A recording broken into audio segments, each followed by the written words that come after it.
कर झोपड़ी में रहते थे। किट्टू के पिताजी ने बहुत सारा कर्जा करके रखा था। उसे चुकाने के लिए किट्टू बहुत मेहनत करता था और परेशान भी रहता था। फसल में जो भी उगाया उसको बाजार में बेचकर घर आता था।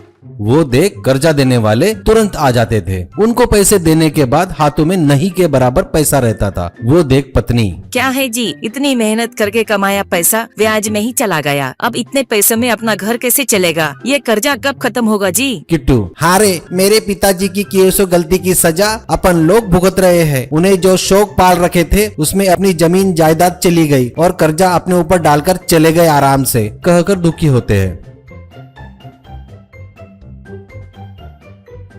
एक दिन कर्जा देने वाला एक आदमी को लेकर किट्टू के पास आता है और उनसे कहता है, बेटा किट्टू, तुम हमारा कर्जा चुका नहीं सकते, ये हमें समझ में आ गया। इसीलिए तुम्हारे पिताजी ने तुम्हारे घर के पेपर मेरे पास गिरवी रखे थे ना, मैं वही ले लेता हूँ। इसके बदले में मैंने तुम्हें जो पैसे दिए थे, इससे तुम्हारा कर्जा चुकता हो गया। दूसरा आदमी, तुम्हारे पिताजी ने तुम्हारे खेत के पेपर मेरे पास रखे थे, वो भी मैंने इसे दे दिया है। अब तुम्हें मुझे पैसे देने की जरूरत नहीं है। किट्टू, ये क्या बोल रहे हो जी आप लोग? ब्याज तो देता ही आ रहा हूँ ना मैं, फिर बेचना क्यों? मैं इसके लिए तैयार नहीं हूँ। ये सुन आया हुआ व्यक्ति, बेटा तुम बेमतलब ही चिल्ला रहे हो, अब कोई फायदा नहीं। अब तुम तुरंत घर और अपना खेत छोड़कर चले जाओ, नहीं तो मेरे आदमियों से खाली करवाता हूँ। तू मुझे नहीं जानता शायद, प्यार से बता रहा हूँ, सुन ले, ऐसा कहता है।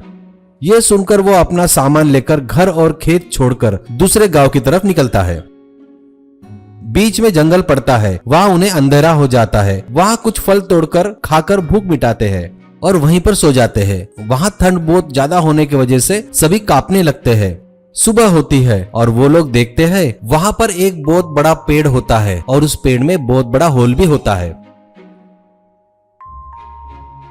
वो लोग अंदर जाकर देखते हैं तो उन्हें वो बड़ा पसंद आता है। किट्टू अपनी पत्नी से कहता है, अपन पड़ोस के गांव में जाकर काम करने से अच्छा है यहीं रहकर जंगल में मिलने वाले जंगली कंद और शहद जमा करके बेचते हैं तो पैसा अच्छा आएगा। पत्नी, सही बोल रहे हो जी, वहाँ जाकर काम करने से तो अच्छा है यही थोड़ी मेहनत करेंगे तो अच्छा रहेगा। और वो सभी लोग जंगल में कंद और शहद जमा करके हाईवे के बाजू में बेचने लगे।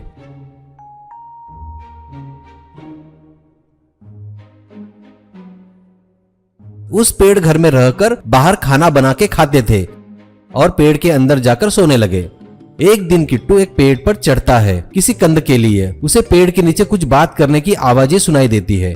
नीचे कुछ चोर लोग बातें करते रहते हैं। उसका नाम था नायक। सब लोग ध्यान से सुनो, मुझे लगता है अपना ठिकाना पुलिस को पता चल गया है, इसलिए हमें दूसरा ठिकाना ढूंढना पड़ेगा। अगर किसी को कोई अच्छा ठिकाना पता हो तो बताओ, अपना और अपने लोगों का चोरी का माल लेकर वहाँ चलेंगे। इसमें से एक बंदा बोलता है, मैंने यहाँ से कुछ दूर पर एक बहुत बड़ा पेड़ देखा है, उसमें एक बहुत बड़ा होल है, मुझे लगता है वो अपने लिए ठीक रहेगा, ऐसा कहता है। नायक, ऐसा है क्या? लेकिन बरोबर देखा ना, वहाँ कोई रहता तो नहीं ना? नहीं भाई, वहाँ कोई नहीं रहता, खाली है वो जगह, उसे देख के भी बहुत दिन हो गए, एक बार मैं जाके चेक करके आता हूँ। ऐसा बोलकर वो सभी लोग वहाँ से चले जाते हैं। उसके जाने के बाद पिट्टू पेड़ पर से ही कूदता है और घर की तरफ तेजी से भागने लगता है और घर जाकर सबसे कहता है, मैं जैसा बोलूंगा वैसा ही करो, ठीक है, ऐसा कहता है।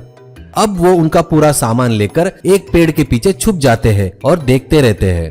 तभी वहाँ एक चोर आकर अच्छे से देखता है, चेक करता है और वहाँ से चला जाता है। कुछ देर बाद वो चोर लोग लूटा हुआ धन बोरे में लाकर वहाँ रखते हैं और उस घर में रख देते हैं। ये सब किट्टू और पूरे लोग छुपके से देख रहे थे। सामान रखकर चोर वहाँ से चले गए।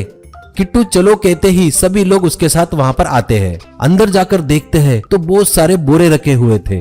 किट्टू खोलकर देखता है तो उसे बहुत सारा पैसा और गहने मिलते हैं। फिर किट्टू के इशारे पर सभी लोग मिलकर एक एक बोरा उठाकर वहाँ से चले जाते हैं।